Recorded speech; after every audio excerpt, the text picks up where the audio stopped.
In every corner of the world, cultures have developed rituals that serve as a gateway to something more profound, more mystical.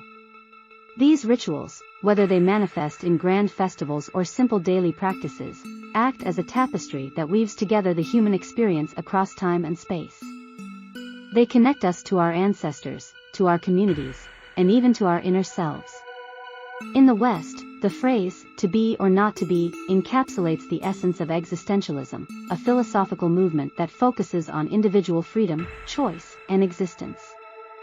The line, uttered by Shakespeare's Hamlet, grapples with the weighty issues of life, death, and the human condition.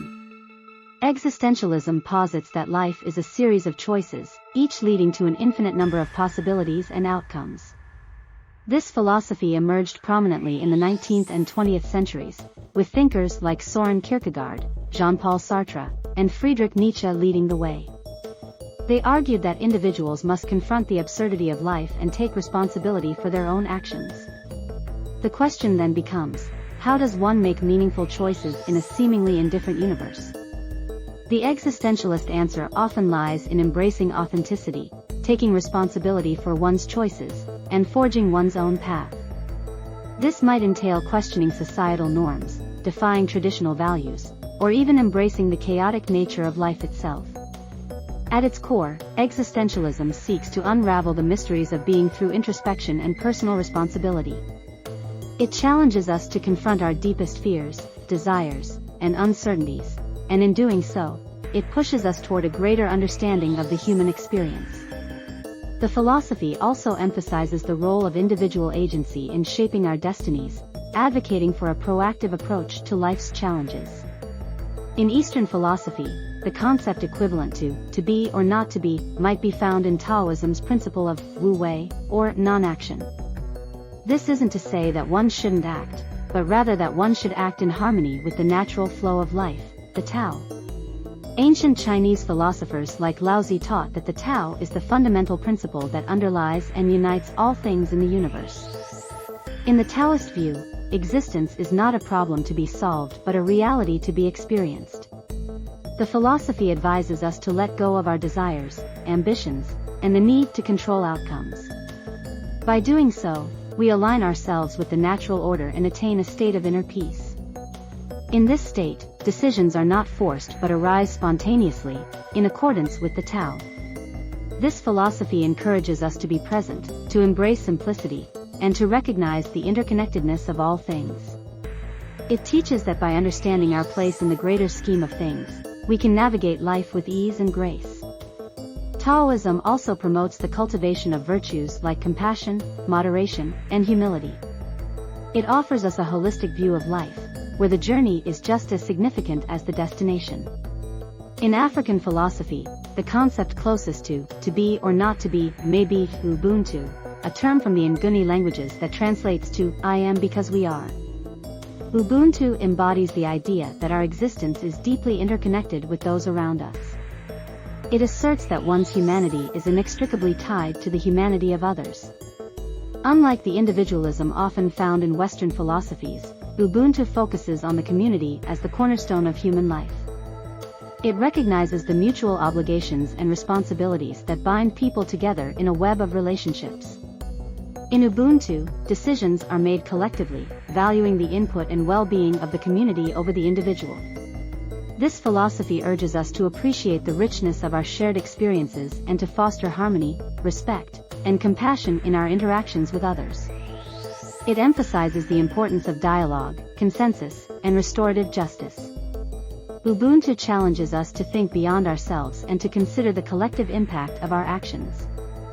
It imparts the wisdom that life's complexities are best navigated through unity and mutual respect, advocating for a more communal and empathetic approach to decision-making. In many indigenous cultures, the concept of circular decision-making resonates closely with the question of, to be or not to be. This philosophy is rooted in the sacred circle, a symbol of unity, eternity, and the interconnectedness of all life.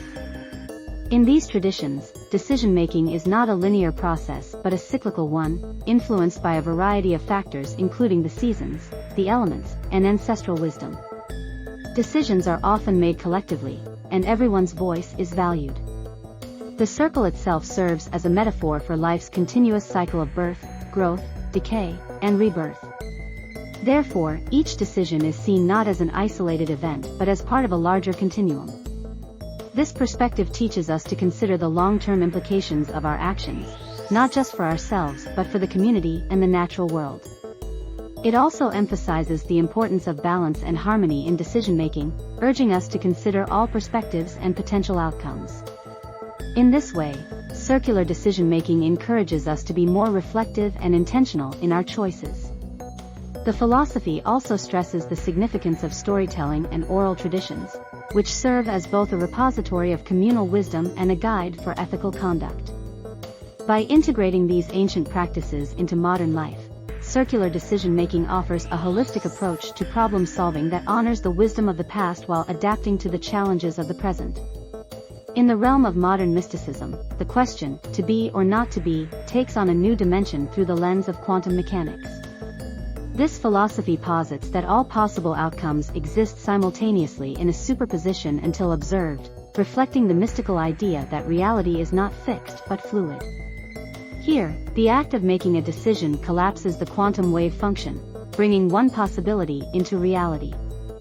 This framework challenges our conventional understanding of decision-making, suggesting that our choices might be influenced by forces beyond our immediate perception. It explores the idea that time, space, and even consciousness itself are not as linear or fixed as we might think. In this sense, each decision becomes a nexus point where multiple timelines converge, and the choice we make propels us along a specific path. The philosophy also delves into the concept of synchronicity, the meaningful coincidence of events that seem to be causally unrelated. This suggests that our choices may be part of a larger, interconnected web of events that we are only partially aware of. Moreover, it opens up the possibility for what some call magical thinking, the belief that our thoughts, intentions, and choices can directly influence the material world. By blending science and spirituality, modern mysticism offers a fresh perspective on the nature of decision-making, inviting us to consider the untapped potential of our own consciousness. By exploring these philosophies, we delve deeper into the complex tapestry of decision-making that weaves us into the fabric of existence, community, and even the cosmos. Each philosophy offers a unique lens through which to view the mystical dimensions of our choices. So, as you navigate the labyrinth of life's decisions, which philosophical path will you walk? Thanks for watching, subscribe, and stay tuned for more.